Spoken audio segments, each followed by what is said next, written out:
venerable maestro Gurdjieff cometió un gravísimo error, enseñó la doctrina de los muchos tal como los lamas la enseñan en las tierras de Tsongkhapa.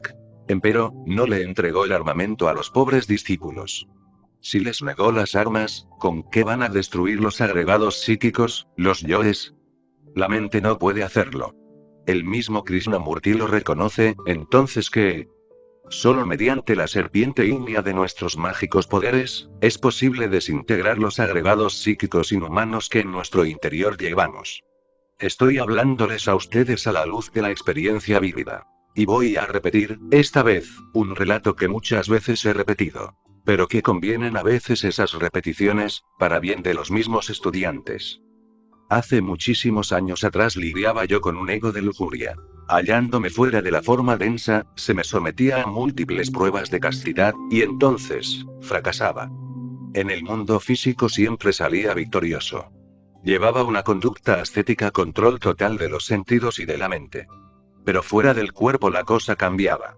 Cuando se me sometía a prueba, algo surgía en mi mente, un yo antiquísimo de lascivia, y entonces fallaba lamentablemente. Apelé a los sistemas de Krishnamurti y de Gurdjieff, comprensión de fondo, profunda, a través de la meditación interior. Tratar por medio de la meditación de comprender el proceso de la lascivia, de la lujuria. Incuestionablemente, el poder del discernimiento, ahondando, se hacía sumamente penetrante. Era como el bisturí del cirujano, tratando de sacar la raíz allá, de un tumor canceroso. Mas todo resultaba inútil.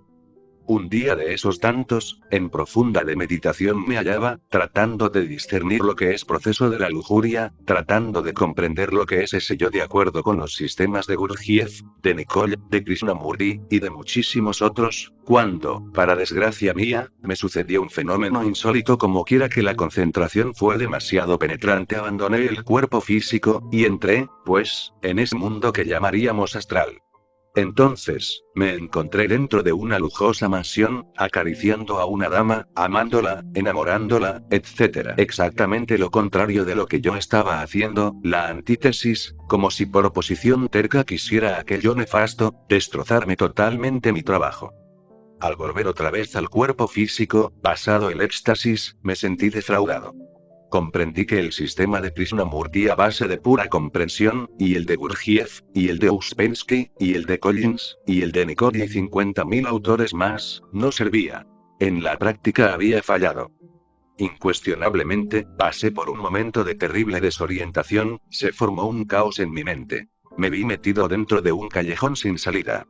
Pero, afortunadamente, fui auxiliado. Como quiera que siempre me preocupe por auxiliar a otros, por llevar la enseñanza a otros, pues, merecí ser auxiliado. ¿Cómo podría uno recibir auxilio si no es capaz de auxiliar a los demás? Pero yo me había preocupado por dar la enseñanza a otros, entonces, merecía ser enseñado. Y un día de esos tantos fui asistido. Al penetrar en el templo, hallé en el umbral a uno de los guardianes de la Esfinge de Egipto. Yo conocía a ese adepto, había sido amigo de él a 114 Semael Aun Weor. El quinto evangelio. 010 El embotellamiento de la esencia a través de muchos siglos. Mirándome fijamente me dijo: de entre un grupo de hermanos que trabajaron en la novena esfera, y que después de haber trabajado se presentaron en este templo, tú eres el más adelantado. Pero ahora, me dijo, te estás quedando rezagado, estancado. Mi pregunta obvia fue: ¿por qué? Respuesta: porque te falta amor. ¿Cómo, amor? Si yo estoy ayudando a la humanidad y lo que sé lo comparto con mis hermanos, con mi prójimo, ¿por qué me va a faltar amor? Porque te habéis olvidado de tu madre. Eres un hijo ingrato. ¿Cómo? Dije, pero si ella desencarnó hace rato, ¿dónde la voy a buscar? Dijo: ¿no sabes dónde está tu madre? Dije: no sé, es imposible que no sepas dónde está tu madre. Óyelo bien, lo que te estoy diciendo es para tu bien. Escúchame. Así me dijo el guardián. Me despedí de él. Pasaron algunos días y yo seguía reflexionando, tratando, pues, de ahondar en toda esta cuestión. Al fin, como dice el dicho por ahí, se me encendió el foquito. Un día de esos tantos me acordé de Devi Kundalini Shakti, la serpiente ígnea de nuestros mágicos poderes, la madre cósmica particular de cada uno de nos. Y yo que había leído tantos libros, que había leído a tantos autores, en verdad todos hablaban de Maa Kundalini, la Madre Cósmica Universal, pero no había uno que hablara sobre nuestra Madre Cósmica particular, individual. Existe, ella es una variante de nuestro propio ser, pero derivado. Nuestro ser tiene muchas partes, y una de las partes más importantes de nuestro ser, es nuestra Madre Cósmica particular, individual. Devi Kundalini, le dicen los indostanes. Isis. Exclaman los egipcios. Diana. Gritan los griegos. Tonantzin. Dicen nuestros antepasados de Anahuac. Me concentré en ella profundamente, y fui asistido. Entonces, se me llevó ante uno de los tribunales de la ley del karma. El juez se sentó. Y como dicen las sagradas escrituras, los libros se abrieron, avancé unos pasos. Se me leyeron viejas cuentas medievales, errores de antiguas vidas. Posteriormente, pude evidenciar cómo había surgido este yo. Veía los desórdenes cometidos en la Edad Media. Se dieron órdenes al verdugo cósmico y él avanzó con la espada decidida. Cuando le vi venir me sentí terriblemente defraudado. Tanto luché allá en el mundo físico, dije, por ayudar a la humanidad, por darle las enseñanzas, y este ha venido a ser el resultado. ¿De qué me sirvió, dije, haber estado dando las enseñanzas allá en el mundo físico? Mas cuando ya la espada se acercaba contra mi pecho, sentí un movimiento extraño dentro de los cuerpos existenciales superiores del ser, y algo salió de mí. Observé y vi, sí, aquel agregado psíquico inhumano. La espada que venía dirigida contra mí, se desvió, siguió dirigiéndose contra ese agregado. Por último, aquel se precipitó entre las entrañas del mundo y quedé libre. Desde entonces pude salir victorioso en todas las pruebas relacionadas con la castidad. 115 Semael Aun Weor. El quinto evangelio. 010 El embotellamiento de la esencia. Tal lección, para mí fue extraordinaria, maravillosa, y hoy la comparto aquí, con todos ustedes, porque lo que uno sabe debe compartirlo con sus semejantes. Eso se llama amor, y seguí trabajando con Devi Kundalini. Y así fue como conseguí ir eliminando todos los agregados psíquicos inhumanos que en mi interior cargaba. Si no hubiera recibido la instrucción del guardián de la esfinge del desierto, habría quedado desarmado. ¿Con qué habría eliminado yo esos yoes? La experiencia me enseñó que a base de exclusiva comprensión o discernimiento, no es posible. No niego que la comprensión sea fundamental, pero no es todo. Se necesita también de la eliminación. Comprensión y eliminación son básicas. Así es como se puede avanzar en el camino de la desintegración de los elementos indeseables que en nuestro interior cargamos. Así y solo así, hoy por hoy, estamos en la ignorancia, en la calle, nada sabemos. No es posible saber mientras la esencia no se desembotelle. No es posible saber algo mientras la conciencia no despierte. No es posible despertar o desembotellarse si no se destruye el ego, el yo, el mí mismo, el sí mismo. Pero, debe haber orden en el trabajo. Todos tenemos el sentido de la autoobservación psicológica. Desgraciadamente, tal sentido se encuentra atrofiado en la raza humana. Es necesario que ese sentido entre en una nueva actividad. Cuando uno comienza a autoobservarse, es porque ese sentido ya comienza a entrar en actividad. En principio uno no ve los yoes. Más tarde, a medida que ese sentido se va desarrollando, va viéndolos tal cual son. Y va conociendo por experiencia vívida, directa, el resultado de su trabajo. Aunque son múltiples yoes, aunque estos no guarden concordancia alguna, aunque estos no guarden ordenamiento de ninguna especie, el ser interior, profundo para ser más claro, nuestra divina Madre Cósmica, va estableciendo un orden en el trabajo. Lo digo basado en la práctica. A mí me tocó trabajar muy duro, primero que todo con los yoes infrahumanos de las infradimensiones naturales. Después, con aquellos yoes del mundo astral. Posteriormente, con los yoes de la mente y más tarde con los yoes causas. Y por último, con yoes de la misma conciencia del ser. Esto último podrá parecerles extraño a ustedes. Quiero que sepan que antes de que aparezcan las causas que originan yoes, las causas erróneas, se alteran algunos átomos de la conciencia del ser. Y esos átomos alterados, se convierten en yoes tentadores.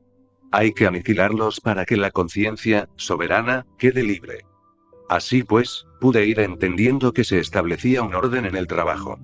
Es que las partes superiores del ser como son Devi Kundalini, y el Padre que está en secreto, o el Shiva particular, individual, o mejor dijéramos el Brahma particular, individual, que está más allá de Shiva, pues, habían establecido un orden maravilloso. A medida que uno avanza en la autoobservación de sí mismo, suceden eventos que sorprenden. Un día de esos tantos, podemos hallarnos, por ejemplo, en el mundo astral. Nuestro cuerpo físico yace dormido entre el lecho. Entonces venimos a descubrir, con asombro, un vil y nuevo yo. Tal vez un yo de los celos que creíamos ya no tener, tal vez un yo de ira que creíamos ya no poseer, tal vez un yo de envidia que creíamos no haber tenido jamás. Tal evento me a mí para trabajar. Y desde ese instante nos dedicamos a trabajar, primero por comprender y segundo por aniquilar aquel nuevo yo. Otro día, no importa cuál, surge otro defecto que ni remotamente sospechábamos. A ese debemos trabajarlo hasta aniquilarlo. 116 Samael Aun Weor. El quinto evangelio. 010 El embotellamiento de la esencia. En una reunión de amigos, resultamos de pronto peleándonos por ahí, posiblemente nos hirieron el amor propio. Fundamento más que suficiente como para trabajar contra el yo del amor propio. Conforme ya vayamos nosotros estructurando nuestro trabajo, veremos que tiene un orden. Entonces, se forma en nosotros eso que podríamos denominar memoria-trabajo. Cada yo que hemos visto nos da una fotografía psicológica. Y mucho más tarde, si reunimos un grupo de todos esos yoes que hemos visto a través de distintos eventos psíquicos, tendremos una figura de nosotros mismos, de lo que éramos. Si confrontamos esa figura de lo que éramos con lo que ahora somos, notaremos el cambio y nunca jamás volveremos a querer ser lo que fuimos. Todo esto es el resultado de la memoria-trabajo. Dentro de nosotros mismos existen tinieblas impenetrables, profundas, abismales. Y a medida que los yoes estos se van desintegrando, la conciencia, que es luz, se irá abriendo paso entre esas tinieblas. Pero las tinieblas más profundas no la comprenden. Recordemos aquella frase del Evangelio que dice: la luz vino a las tinieblas pero las tinieblas no la comprendieron, y la luz se va abriendo paso entre las profundidades abismales de nuestro propio interior. Y al fin, la luz vence a las tinieblas. La luz es conciencia. La conciencia es luz. Mas las gentes esto no comprenden la íntima relación existente entre luz y conciencia, entre conciencia y luz. Llegará un día en que dentro de nosotros habrá triunfado la luz, y entonces estaremos iluminados.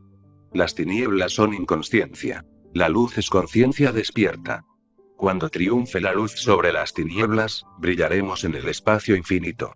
Habremos llegado, de verdad, a convertirnos en maestros del Samadhi, en verdaderos maestros iluminados, en verdaderos maestros resplandecientes. El estado en que nos encontramos ahora es de profundas tinieblas. Somos míseros robots, como ya lo dije, programados, desgraciadamente. Ha llegado la hora de entender estas cosas. Hay que comenzar a observarnos psicológicamente. Ante todo, debemos admitir que tenemos una psicología particular. La gente fácilmente acepta que tiene un cuerpo físico porque puede tocarlo. Pero no aceptan, la mayoría, que tiene una psicología particular, porque no pueden verla. La mente sensual no puede ver la psicología íntima. Pero cuando alguien acepta que de verdad tiene una psicología, empieza a observarse a sí mismo. Aquel que empieza a observarse, ya da una esperanza, ya de hecho se hace diferente ante los otros.